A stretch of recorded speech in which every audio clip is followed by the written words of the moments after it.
apóstol Nerio Castro estaba hablando esta mañana acerca de las señales que nosotros veremos en el cielo, en la tierra, pero estuvimos también hablando acerca del capítulo 24 del libro de Mateo, que esa no será la única señal, ¿verdad? Otra de las grandes señales que se van a manifestar en los últimos tiempos son las falsas doctrinas o las sectas. Amén. Y estuvimos diciendo que uno de los aspectos o una de las formas de identificar las sectas, los movimientos sectarios, es que idolatran a sus líderes. Otro aspecto es que van en contra de la sana doctrina de las Escrituras. Otro punto que estuvimos tocando ese miércoles es que las sectas, su punto central no es Cristo, sino que le dan la participación o le dan el centro a otros líderes de ese movimiento. Y dentro de eso estuvimos hablando específicamente de algunas sectas que se movieron dentro de la iglesia primitiva, como los estoicos y los epicúreos. ¿Cuántos han oído hablar de eso? Los estoicos y epicúreos. El libro de Hechos lo habla. Cuando Pablo llegó a Atenas, dice que los estoicos y los epicúreos estaban escuchando la doctrina de Pablo, porque pensaban que Pablo venía a hablarle de fábulas, ideologías y filosofía, y los estoicos eran los que creían, tenían una concepción. Ellos pensaban, decían: comamos y bebamos que mañana moriremos. Y todos estos pensamientos filosóficos comenzaron a mezclarse con la iglesia primitiva. Cuando usted lee la Biblia, desde el libro de Hechos hasta el libro de Apocalipsis, se dará cuenta que uno de los aspectos reiterativos de los que escribieron estos libros es acerca de mantenerse en la sana doctrina. Por eso ustedes siempre ven términos como estar firme, guardando las sanas palabras, velad y orar, porque uno de los aspectos que se estaba desenvolviendo dentro de la iglesia del primer siglo eran los movimientos sectarios. A su nombre. Y hablamos de todo esto ese día miércoles. Bien, el tiempo no nos alcanza para recordar todos esos aspectos, pero si usted no vino, se lo perdió. Amén. Gloria a Dios.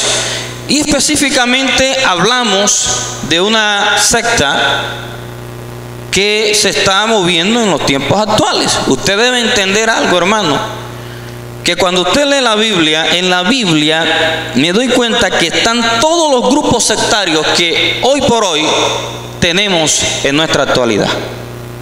Todos están ahí.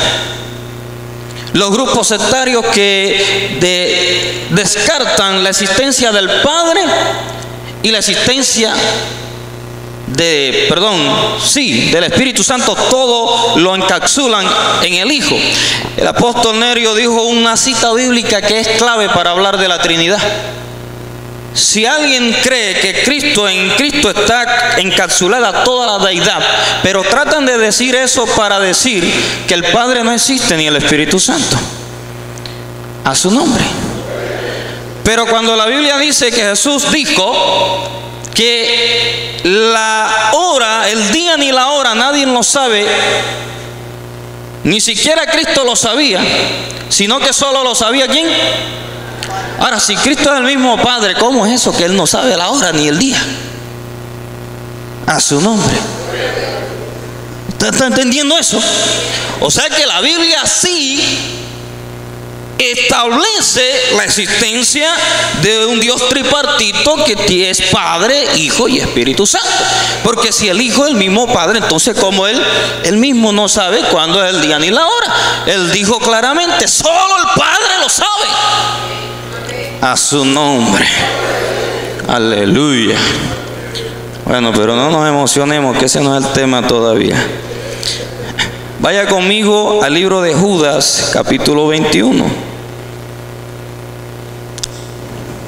Perdón, mire que les dije algo que no era correcto y se quedaron callados. Ok, ¿Qué dije? A ver. Judas capítulo 21. Hermana Dilia, que está estudiando en Senca, ¿qué pasó ahí? Judas solo tiene un capítulo, ¿verdad? A su nombre. Y todos dieron amén, amén, amén.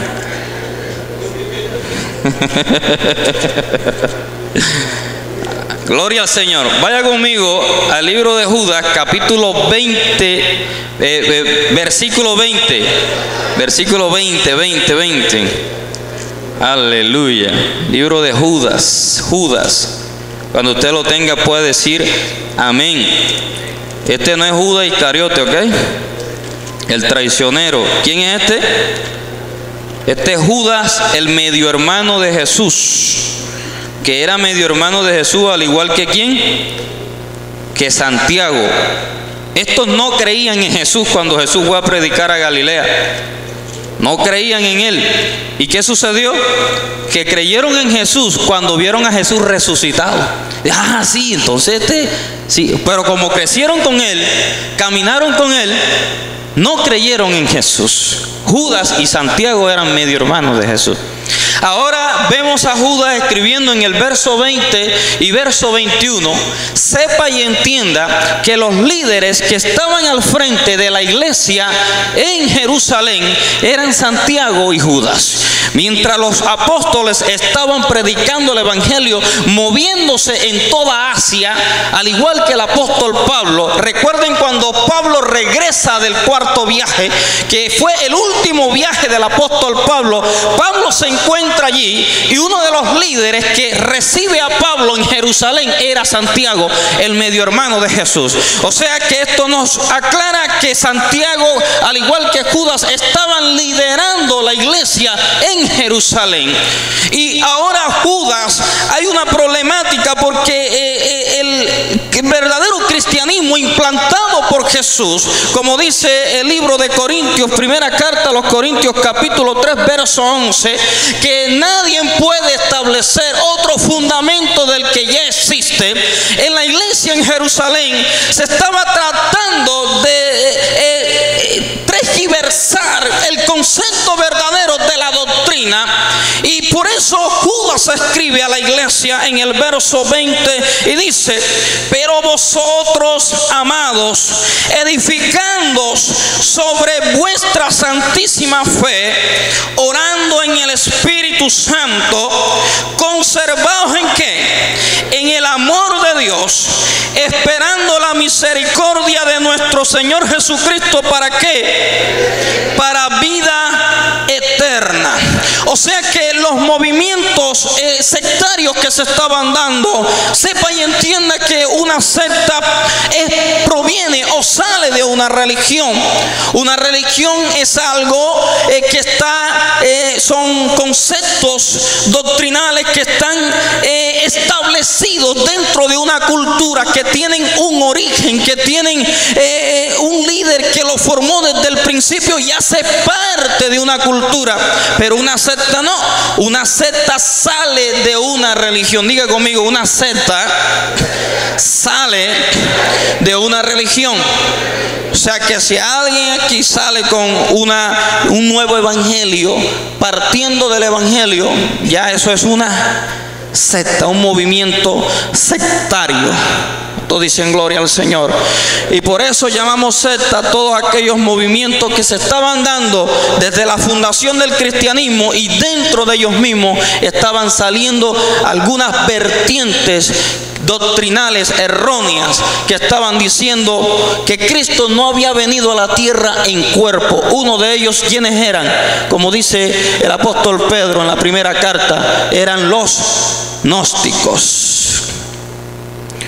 Por eso Pedro dice la mal llamada ciencia. Ciencia en griego allí está escrita como gnosis, que significa conocimiento.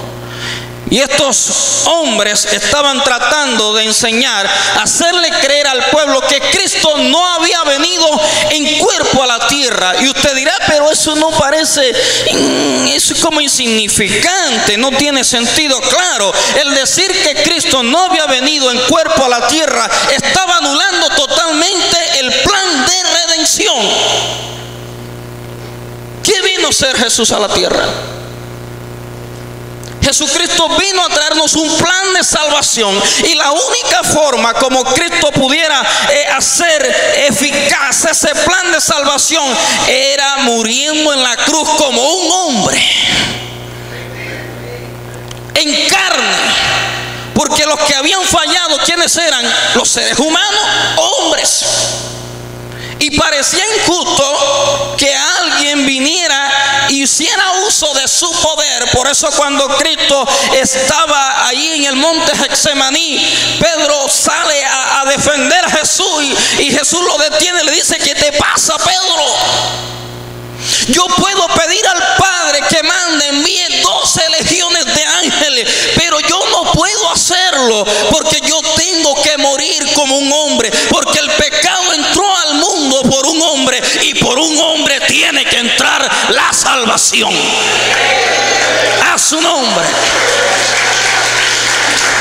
Y estas personas decían que Cristo a la tierra no había venido en cuerpo. O sea, creían en Jesús, pero decían que no había venido sino en espíritu. Y Cristo no podía morir como un Dios en espíritu. Cristo tenía que morir como un hombre. A su nombre. Miren cómo las falsas doctrinas se sumergen dentro de la iglesia de una forma sutil. A su nombre. Por eso es lo que decía el apóstol Nerio Castro al principio: hay que estudiar las sagradas escrituras. Amén. Aleluya. Pero ¿cómo podemos resistir nosotros a esto? ¿Cómo podemos hacer defensa? Como está establecido en la primera carta de Pedro, capítulo 3, verso 11. ¿Cómo podemos hacer defensa? Lo leímos ese miércoles. ¿Y cómo vamos a hacer defensa? Dice,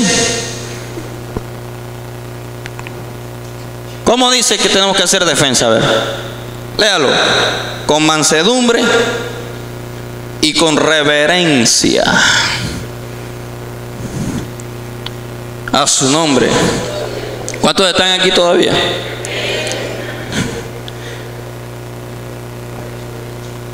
Primera de Pedro 3:15. Dice: si no santifica a Dios el Señor en vuestros corazones, y está siempre ¿qué? Preparado. ¿Cómo tenemos que estar siempre? Aleluya. Para presentar, ¿qué vamos a presentar? ¿Para qué nos preparamos? Si alguien va para una competencia olímpica, los Juegos Olímpicos son cada ¿cuánto? Cada 4 años. Antes lo hacían cada 2 años, ¿verdad? Ahora son cada 4 años. ¿Qué hace un competidor olímpico? Se echa a dormir, ¿verdad? Y faltando un mes para la competencia se va a preparar. Todos esos 4 años es un proceso de formación, de preparación para ir a una prueba olímpica. 4 años. Ahora el apóstol Pedro nos dice que debemos estar preparados para una finalidad. ¿Cuál?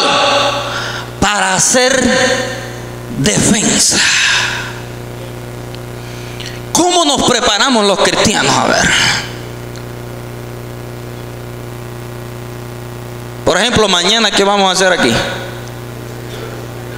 Ayuno de 6 a 6. ¿Eso qué significa? Eso es preparación. Vamos a recibir palabra de Dios, nos vamos a llenar en el Espíritu, pero luego que se termine ese ayuno, ya nos vamos para la casa a ver televisión, para irnos para, como dice la pastora Laura y Fabra, para irnos para Taganga, en tanga.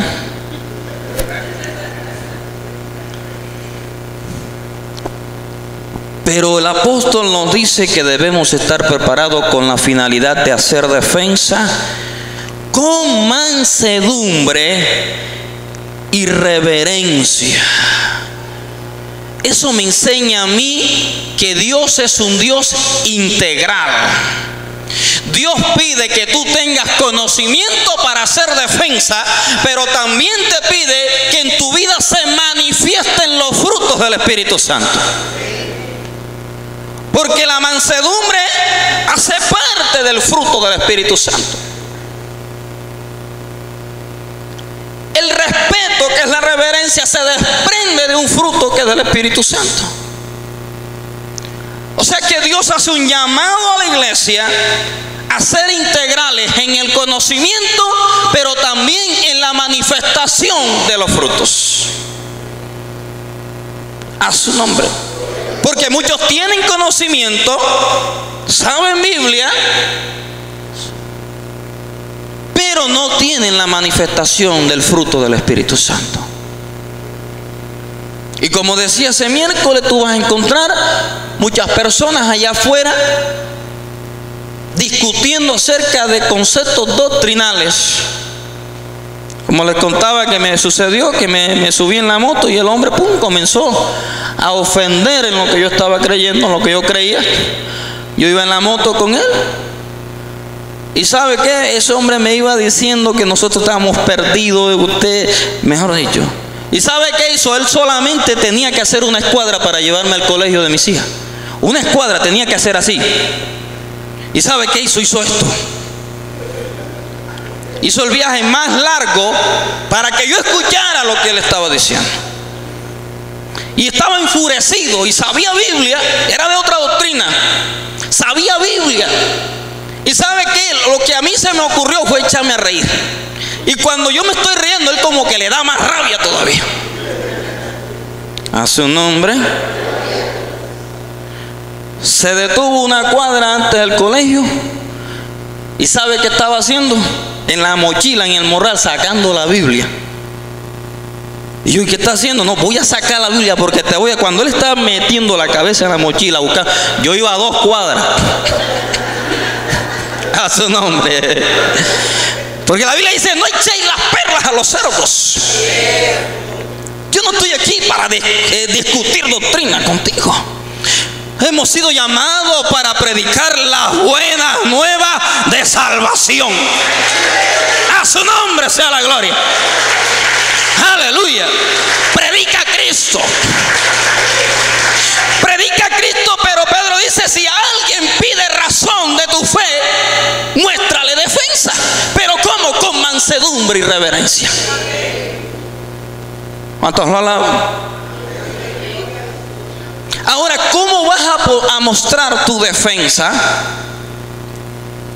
Vamos a un punto que se titula basados en la palabra. No vamos a mostrar defensa de cualquier forma. No vamos a mostrar defensa diciendo lo que pasa, ven acá, que yo pienso esto. No. Nuestra defensa tiene que estar basada ¿en qué? En la palabra. Por eso es necesario empaparse de citas bíblicas que tengan que ver, que hagan defensa a esas falsas doctrinas. Pues yo hablaba aquí ese miércoles acerca de una secta, un movimiento sectario, que lo que tienen son 120 años de existir, que son la secta de los mormones. Los testigos de Jehová, 170 y pico años de existir apenas. Cuando hace 2000 años Cristo le estaba diciendo a los discípulos, si viene otro ángel diciéndoles otro evangelio, no le creáis. No le creáis. Y estas sectas solamente tienen 120, 175 años. Y hay personas que están cayendo dentro de ese movimiento. Y estoy hablándoles de cristianos también. Porque les están hablando de Cristo, Pero como dijimos al principio, si por ejemplo en la secta de los santos de los últimos días te comienzan a hablar de Jesús, pero luego cuando hay un avance, cuando te han visitado 2, 3, 4, te presentan otro libro que se llama el libro Mormón. Y ahí se está cometiendo un error en la Sagrada Escritura que tiene que ver con las doctrinas o las doctrinas erróneas acerca de la inspiración de las Sagradas Escrituras. Y una de las doctrinas erróneas de la inspiración de las Sagradas Escrituras es la universalidad de la palabra. Eso quiere decir que ellos le dan la potestad que si alguien es una persona de Dios, tiene la iluminación de Dios en su vida, tiene la unción, el poder de Dios, un ungido de Dios, y escribe un libro, ese libro según ellos tiene la misma categoría que la palabra de Dios. Eso es una falsa doctrina que se llama universalidad de las Escrituras. Y una de las cosas que el ángel Moroni le dijo a John Smith, que es el fundador de esta secta, fue que la revelación todavía estaba inconclusa, por lo tanto era necesario escribir un libro que complementara esa doctrina. Y fue allí donde se escribió el libro Mormón. Para que usted lo sepa. Toque al que está a su lado, si no lo sabía, sépalo.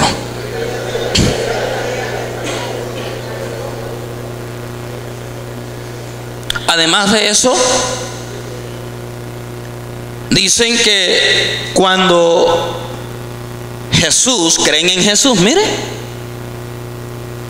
o sea, diluyen la esencia de la doctrina. Por eso Pablo le hace una advertencia a Timoteo, primera de Timoteo capítulo 1 verso 11, le hace una advertencia y le dice a Timoteo: guarda la forma de las palabras. Diga conmigo, debo guardar la forma de las palabras. ¿Y por qué Pablo le estaba diciendo eso a Timoteo? Porque las palabras cuando son creadas, en el momento que comienza a surgir la historia, las palabras van perdiendo su contexto dentro de la historia. O sea que es probable que en el momento que se creó ese término, 3 o 4 siglos después, esa palabra tiene otro significado moral. No, usted no me entendió. Lo que te quiero decir es que, por ejemplo, la palabra canon, en ese momento la palabra canon significaba una vara que utilizaban en aquellas culturas para medir algo. Pero cuando usted llega al siglo XV, se encuentra la palabra canon con una contextualización moral. Ahora canon tiene que ver con aspectos morales. O sea que ya no es un elemento material que usan para medir, sino que lo utilizan como una terminología para referirse a un evento moral. Por eso Pablo le dice a Timoteo: Timoteo, cuida la forma que tienen las palabras. Por eso usted a veces me escucha diciendo del griego tal, del hebreo tal. ¿Sabe por qué? Porque hay que buscar la filología de las palabras, que significaban en el momento que fueron dichas por sus autores. Porque una palabra que está escrita en hebreo pierde contextualización cuando llega al mundo occidental. La Biblia Reina Varela de 1995, por ejemplo, salió ya del mercado. ¿Por qué? Porque tenía muchos horrores gramaticales. Y la palabra amar, cuando Jesús le preguntó: Pedro, ¿me amas?, la contextualizaron a nuestro mundo occidental. ¿Qué decía esa Biblia entonces? Pedro, ¿me quieres? A su nombre. Por eso Pablo dice: Timoteo, estás aquí pastoreando, pero escucha bien, cuida la forma de las palabras, qué significan en el momento que fueron dichas. ¿Cuántos dicen gloria a Dios? Entonces tenemos que estar como primera medida basados en la palabra. Vaya conmigo a segunda carta de Timoteo, capítulo 3, versos 13 al 17. Segunda carta de Timoteo,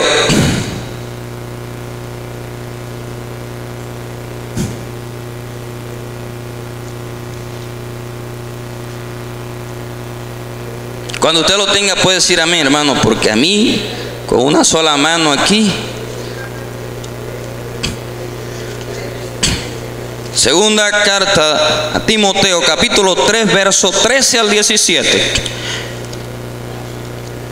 Bueno, ya lo encontré. 13 al 17 dice: mas los malos hombres y los engañadores irán ¿de qué? De mal en peor. De mal en peor. Por eso usted ve, los testigos de Jehová han dicho como 4 veces que Cristo viene. Y han dado la fecha. La última fecha que dieron fue en 1900. ¿Cuándo fue la Primera Guerra Mundial? En 1911. 1939. Esa fue la última fecha que ellos dieron. Y como Cristo no vino, dijeron que lo que sucede es que había venido en el Espíritu y no nos habíamos dado cuenta. ¿Y qué dice la Biblia de esas sectas que irán de qué? De mal en peor. Ellos dicen que solamente se van a salvar 144,000. Imagínense, tienen casi 175 años de existir. En 175 años no van a reunir 144,000 personas. Pero todavía siguen predicando. Te dicen, tú eres el número 144,000. Cuando no saben que eso es un aspecto escatológico que habla el libro de Apocalipsis, que no corresponde a nuestro tiempo, sino a la semana 70 de Daniel. Los 144,000 son testigos, gente que no va a doblegar sus rodillas delante del anticristo. Y por eso la Biblia dice, los que no se dejen sellar, huyan a los montes, a los desiertos, escóndanse. Es el mismo evento parecido a lo que le sucedió a Elías. Mientras otros estaban adorando a Baal, Elías se estaba quejando: Señor, solo yo he quedado. Pero Dios le dice: no, yo he guardado un pueblo que no ha doblegado sus rodillas delante de Baal. Eso es un aspecto escatológico. Dígale que está a su lado: no coma cuento, coma Biblia.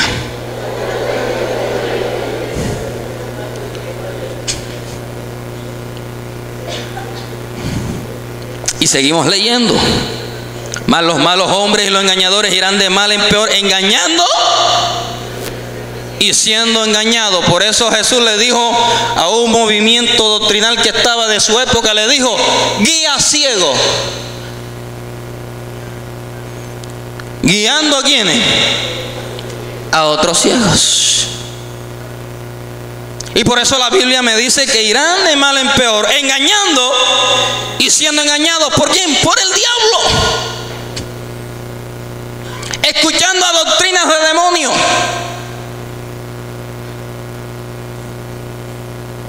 Por eso el satanismo, al transcurrir del tiempo, se va a convertir en una secta normal para los seres humanos. Porque hay algo que tiene el ser humano, y que el ser humano le gusta lo misterioso. Y va a llegar un momento en que las generaciones, los hombres van a querer escuchar, desear escuchar algo nuevo. Y como ya sienten que han escuchado todo, entonces van a buscar en lo oculto. Alguien le va a venir a predicar doctrinas de demonios y se van a sentir como si nada sucediera. Por eso es que la iglesia tiene que buscar la sana doctrina, pero buscar un pan fresco para esta generación. Porque lo único que puede saciar el hambre del ser humano se llama Jesucristo, su palabra. El poder que hay en la palabra es un poder vivificador que el único que puede transformar la vida de los seres humanos. Pero además de esto, sigue diciendo, verso 14, ¿qué le dice Pablo a Timoteo? Estos están engañando y siendo engañados, pero persiste tú en lo que has aprendido y te persuadiste sabiendo de quién has aprendido. Pablo le está diciendo a Timoteo, Timoteo, persiste, en otras palabras, en la sana doctrina. Pero ¿cómo podemos seguir la sana doctrina si no la conocemos? ¿Cuántos dicen gloria al Señor? Porque nos hemos convertido, como siempre he dicho, nos hemos adaptado a un evangelio verbal, donde aprendemos solamente lo que escuchamos y no nos hemos enfocado en ir a confirmar en las Sagradas Escrituras. Hay pocas personas que están tomando apunte. Yo puedo decir algo y usted dice amén, amén. No le vaya a suceder como le sucedió a un niño cuando comencé en la iglesia. Tenía como 17 años y me dieron el grupo de niños de la iglesia, en la iglesia La Hermosa. Y cuando me dieron el grupo, yo le pedí, Señor, ayúdame, ¿qué hago con estos niños? Y yo dije, bueno, vamos a hacer un grupo evangelístico. Y esos niños yo los sacaba a predicar los domingos en la tarde con un megáfono. Y se me dio por preparar a un niño que se llama Carlito le decíamos. Y Carlito, recuerdo que le enseñé el mensaje del hijo pródigo. Y cuando Carlito está allí preparando su sermón, su enseñanza, sucede que Carlito iba a predicar esa noche. ¿Y qué dijo? Algo que nunca, y en la Biblia yo todavía lo estoy buscando y no, la Biblia no lo dice, pero sonó bien. Y como uno pasaba era escuchando Radio Minuto, la voz de la patria celestial, la voz de la patria celestial siempre tenía un lema que decía, no depende de quien quiere ni de quien corre, sino de Dios que tiene en su mano la voz de la patria celestial. Y Carlitos se tiró esa cita bíblica en el púlpito, al aire libre. Como dice la Biblia, no depende de quien quiere ni de quien corre, sino de Dios que tiene en su mano la voz de la patria celestial. Y Carlito, eso no lo dice la Biblia. Porque nos hemos convertido en personas que repiten solamente lo que escuchan. ¿Aló? Yo todavía no lo encuentro en PB High y me echo a reír. Él sabe de qué me estoy riendo. Y ya un hombre ya casado. ¿Cuántos dicen gloria al Señor? Entonces Pablo le dice a Timoteo, persiste tú en lo que has aprendido. Ve, escudriña la palabra, como hacían los cristianos de Berea. Escucharon a Pablo y Pablo era Pablo, pero dijeron, vamos a ver si lo que dice este apóstol va de acuerdo con nuestra doctrina. ¿Cuántos lo alaban? Persiste, dile al que está a tu lado, persiste en lo que has aprendido. O sea, no te conformes con lo que escuchas aquí. Yair sabe quién es Carlito, ¿verdad? El hijo de Pifa. Persiste en esto. Por ejemplo, ¿qué estamos haciendo los domingos después de la primera escuela dominical? Estamos haciendo un discipulado. Son los fundamentos, son las bases para establecer el cimiento. Es lo más importante de una construcción. Y hay personas que quieren llegar a un nivel alto, llegan al evangelio, llegan a un nivel alto, pero tú les preguntas de aspectos doctrinales, elementales en la palabra, y no saben cómo definirlos. Te saben mucho de evangelio profético, te saben mucho de evangelio de visionario, de visión, pero tú hablas de aspectos doctrinales con ellos y no saben nada de eso. Porque saltaron del primer peldaño al peldaño número 50 y tú los encuentras allá. Pero cuando vienes a hablar de la doctrina de Dios con ellos, no saben cómo definirla. Aló. Porque ahorita vamos a ver, si el tiempo nos alcanza, apenas vamos por el primer punto.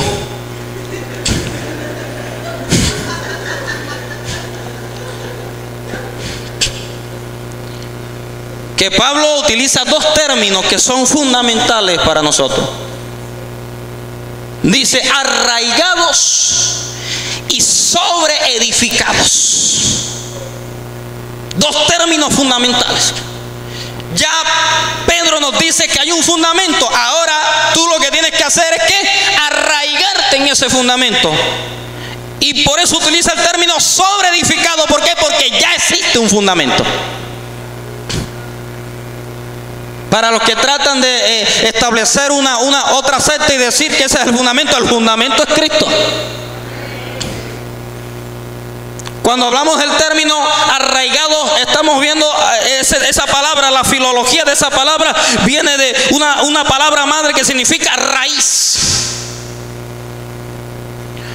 Porque en Palestina era común de que las plantas nacieran entre las piedras por ser la geografía, el relieve de esa tierra pedregoso.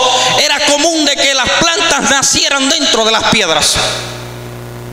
Y cuando dice arraigado, quiere decir que eche raíces en la roca inconmovible que es Cristo Jesús. Cuando tus raíces están en la roca, nada, ninguna secta, ningún movimiento moderno puede moverte de ese cimiento.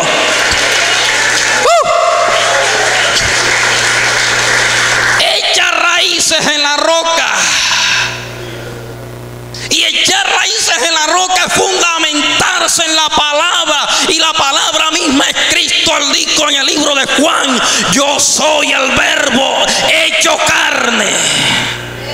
En otros términos, yo soy la palabra. Y lo más importante de esto es que esa palabra no vive en el tiempo. Cuando tú vas con ese libro debajo del brazo, llevas la historia debajo del brazo, llevas el pasado, llevas el presente, llevas el futuro. Ya me está metiendo el evangelista ya. Pero mire algo, la palabra no vive en el tiempo. Como habla la falsa doctrina, ellos se aferran en las doctrinas erróneas de la inspiración. Usted sabe que inspiración significa viento que sale ¿de dónde?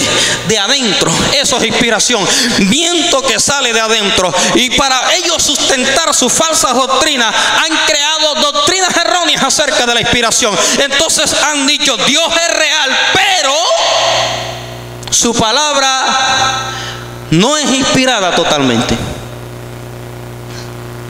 Porque ellos saben que si la palabra de Dios no está inspirada totalmente, pueden desmembrarla y sacar otros movimientos sectarios de ella.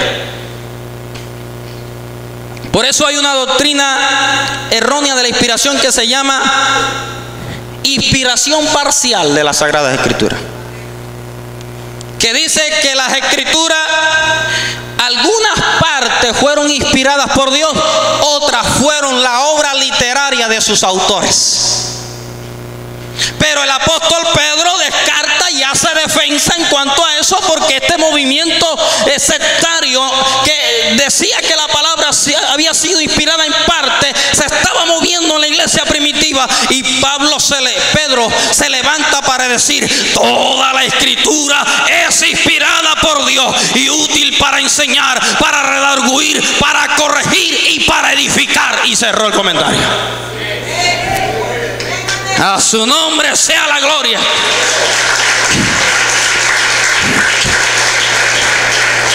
O sea que los apóstoles en el principio también hacían apologética, David.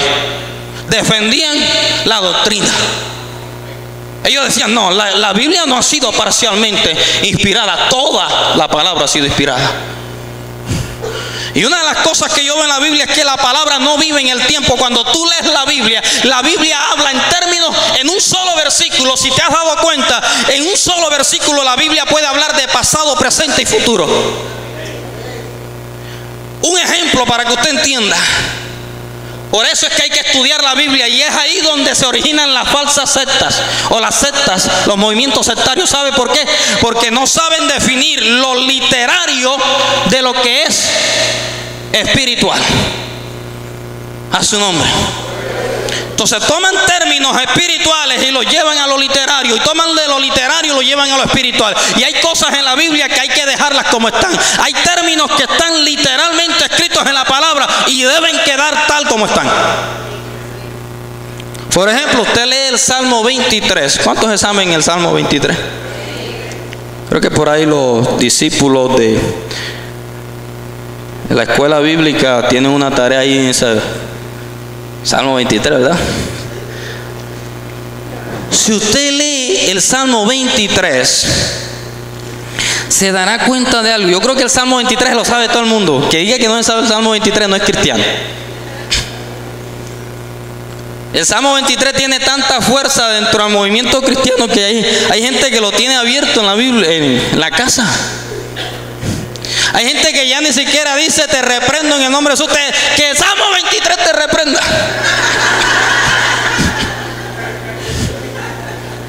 Porque ha tomado tanto fuerza esa cita bíblica dentro del movimiento cristiano.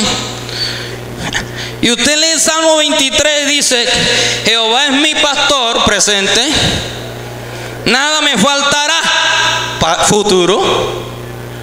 En lugares de delicados pastos me hará, futuro. Junto a aguas de reposo me pastoreará, Pedro.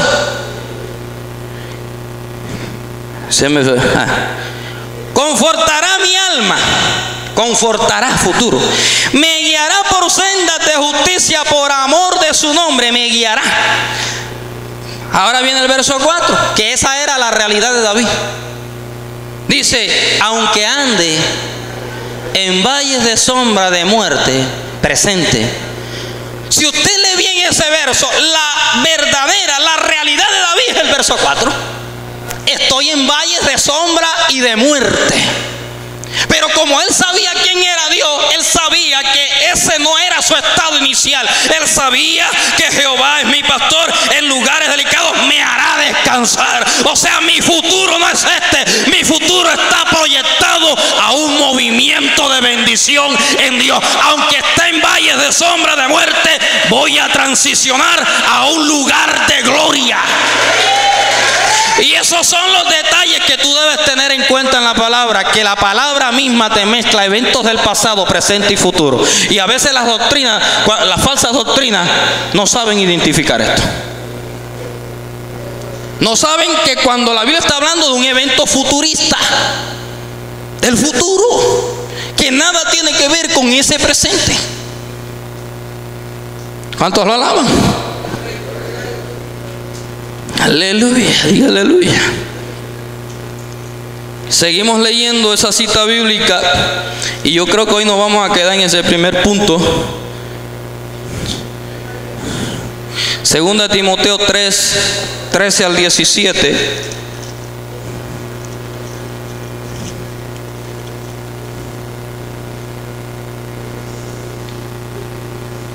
Si usted lo tiene, por favor,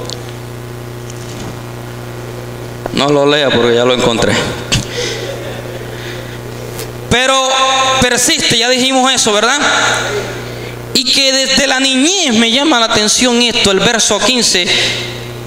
Lo que has aprendido y que desde la niñez has sabido las sagradas escrituras, las cuales te pueden hacer ¿qué? Sabio para la salvación por la fe que es en Cristo Jesús. Por eso yo soy de los que digo que cristiano que se respeta es inteligente.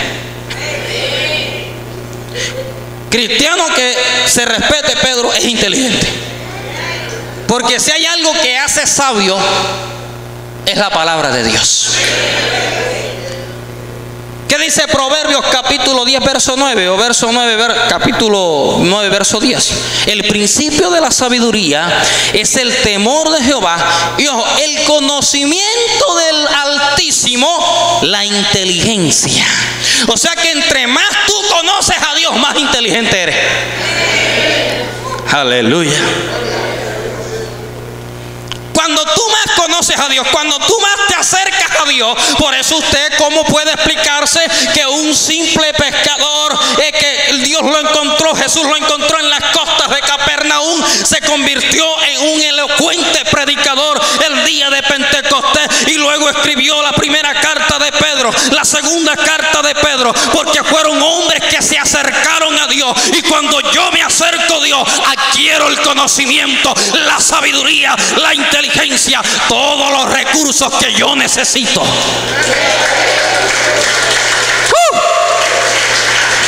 Dile al que está a tu lado: la palabra te hace sabio. Porque dice: todo lo puedo en Cristo que me fortalece. Aleluya, sea bendito el nombre del Señor. ¿Cuántos están aprendiendo? Entonces dice: pero persiste, y desde la niñez has sabido las sagradas escrituras. Desde la niñez.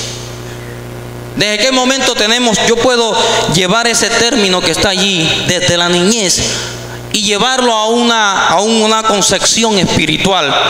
¿Por qué? Porque cuando nosotros nacemos de nuevo en Cristo Jesús, todos volvemos a ser niños. Todos volvemos a ser niños. Y Pablo le recomienda a Timoteo, dije, desde la niñez, o sea, desde la niñez, en el momento en que nacemos. Por eso estamos haciendo los discipulados, porque se supone que las personas nacen de nuevo, comienzan a ser niños espirituales. ¿Y qué? Desde la niñez hay que enseñarle las sagradas escrituras, porque la Biblia dice: enseña que al niño en su camino, y aun cuando fuere viejo no se apartará de él. Instrúyelo. Y cuando alguien llega por primera vez a Jesús, lo recibe, nace de nuevo, comienza a ser niño, la iglesia está en la responsabilidad de educar, de instruir a ese niño en las sagradas escrituras. Por eso, si usted todavía no está haciendo el discipulado básico, anímese a hacerlo. No salte de un peldaño a otro, porque cuando hacemos eso, por eso es que estamos viendo falsas doctrinas dentro de la iglesia. Porque lo único que me certifica a mí de que yo persista en la verdadera doctrina es que tenga un buen fundamento.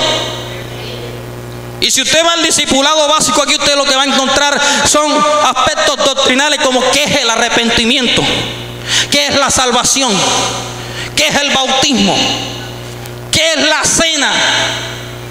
Son aspectos doctrinales que nosotros tenemos que tener claro qué es la iglesia. Y aunque usted no lo crea, me pregunta gente vieja acerca de esto. No, hermano, yo pienso que comienzan las cantinfladas. ¿Sabe que las cantinfladas es un término que se certificó, creo que en 1995? Esa palabra la aceptaron con una persona que dice una cosa y después sale con otra. Pues eso se llama cantinflada. A su nombre. Tenemos que fundamentarnos en las Sagradas Escrituras. Y voy a terminar con esto. Primera terminación.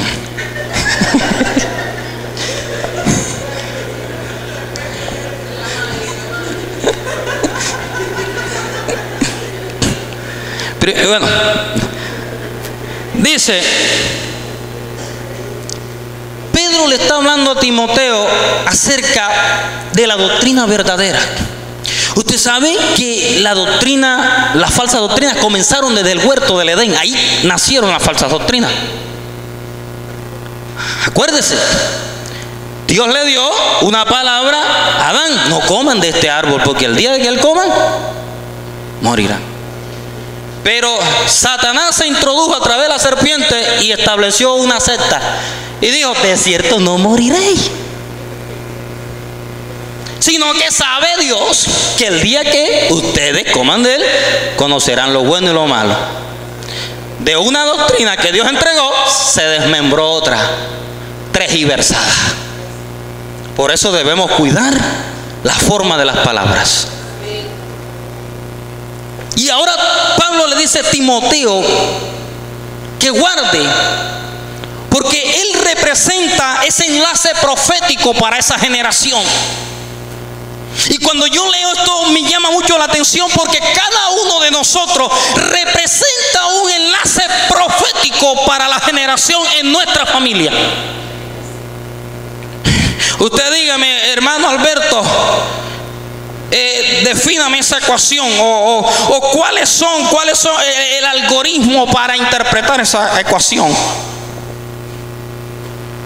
Cuando usted lee la Biblia, se dará cuenta que en cada momento de la historia Dios levantó un enlace profético para despertar a la nación.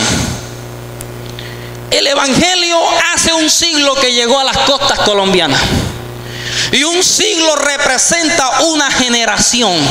Y escucha bien, que dentro de esa generación tú fuiste el atalaya que Dios escogió para anunciar las buenas nuevas de salvación en medio de tu familia, en medio de tu generación.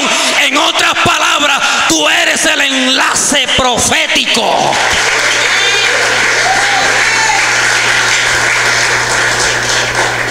Cuando el mundo se estaba desbordando en pecados y delitos, verso 6 de Génesis, Dios dice que levantó a un enlace profético llamado Noé. Pero luego, cuando pasó el diluvio, los hombres volvieron a pecar, y luego tuvo Dios que levantar otro enlace profético que se llamaba Abraham. Y luego Abraham, Isaac, Jacob, José, Moisés. Cada momento de la historia tuvo un enlace profético para anunciar el mensaje de salvación. Pero luego que vino Moisés, aleluya, entraron a Canaán con Caleb y con Josué. Ellos fueron los enlaces proféticos para esa generación. Y luego que entraron allí, 400 años de historia, Dios levantó a 14 jueces como enlaces proféticos para que se mantuviera viva la llama, aleluya, de ese anuncio mesiánico, aleluya. Pero luego vino otro enlace cuando ya el pueblo había decaído, sucumbido en la doctrina que Dios les había dado. Tuvo que levantar a un David que vivificó la adoración en el templo, aleluya. Pero luego vino Salomón y el pueblo volvió en la decadencia. Escucha bien, volvieron a pecar, aleluya. Tenían riqueza, tenían oro, pero se había perdido la doctrina de los padres, de los primeros padres. Entonces el reino se divide en Roboán y Zoroboán, aleluya, y comenzaron 500 años de historia de decadencia. Pero escucha bien, en medio de esos 500 años Dios levantó enlaces proféticos como el rey Josías, porque el rey Josías, cuando se había perdido la doctrina David, dice que el sacerdote fue al templo y en una endija del templo, ¿sabe qué encontró? Encontró el libro de la ley, rescató la doctrina verdadera nuevamente, y dice que Josías llamó al pueblo al arrepentimiento y lo llamó a la verdadera doctrina, aleluya.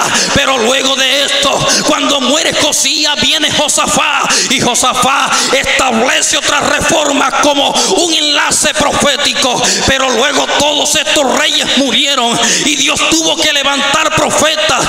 Josué, aleluya, el último fue Malaquías, aleluya. Y cuando Malaquías muere, Dios hizo silencio, aleluya. ¿Sabes? Hay familias en las que Dios hace silencio. Yo me atrevo a decir que hay familias que no han escuchado el evangelio de Cristo, porque uno de los anuncios que habla el libro de Mateo capítulo 24 es que para que la venida de Cristo pueda hacerse eficaz, el evangelio tiene que ser predicado en todas las partes del mundo, hasta el último rincón de la tierra, aleluya. Pero cuando Malaquías muere, Dios hizo un receso de 400 años. ¿Sabes? Aunque Dios haga recesos en tu vida, aunque Dios haga recesos en tu familia, aunque Dios haga recesos en tu generación, hay un Juan Bautista que está diseñado para romper el túnel del silencio en tu generación, aleluya. Juan el Bautista aparece en escena, aleluya, para decir: yo soy la voz de uno que clama en el desierto. Tú eres ese enlace profético. Dios te ha llamado en tu generación como esa voz que clama en el desierto y yo no entendía esto. Yo le dije: Señor, ¿cómo yo puedo darle aplicabilidad a este término? Una voz que clama en el desierto, Erwin, porque todos los cristianos estamos llamados a vivir en el desierto, a transicionar en el desierto. Pero aunque estés pasando el desierto más crudo de tu vida, nuestra voz nunca será callada. Nuestra voz siempre anunciará la doctrina que habla que Cristo viene a levantar un pueblo redimido por su sangre.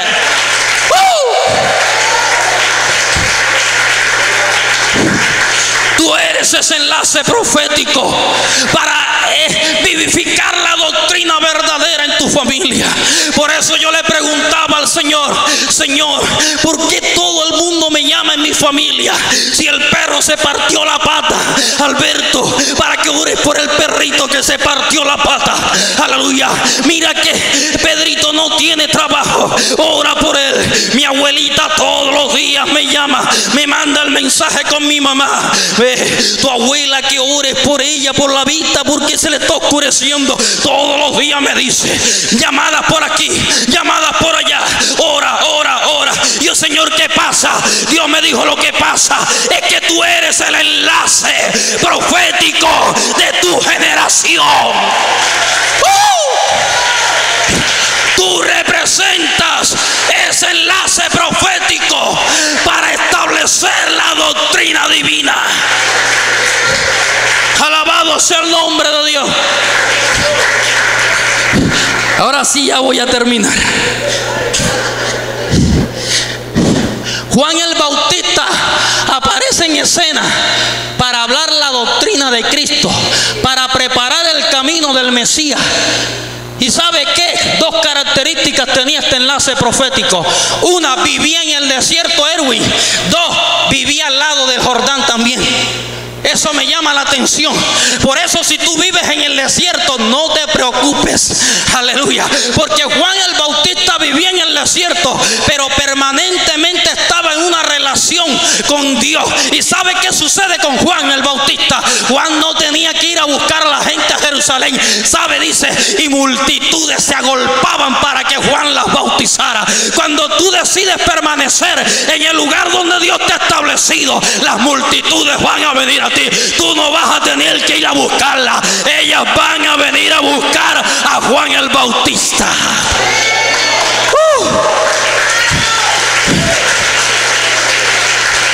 Y finalmente, para que te identifiques como ese enlace profético, es que Juan vivía al lado de Jordán, David. Nosotros tenemos que vivir al lado del río. Como dice Salmos capítulo 1: bienaventurado el varón que no anduvo en consejo de malos, ni estuvo en camino de pecadores, aleluya, ni en silla de escarnecedores se ha sentado, aleluya, sino que en la ley de Jehová está su delicia, y en ella medita de día y de noche. Será como árbol plantado junto a corrientes de agua, que da su fruto a su tiempo, y su hoja no cae. Cuando yo soy ese Juan, ese enlace profético que predica la doctrina de Dios, que está por encima de los fariseos y de los escribas, y permanezco al lado del Jordán, siempre en mi vida las personas encontrarán un fruto del cual alimentarse. Alabado sea el nombre de Dios. Colócate sobre tus pies en esta mañana.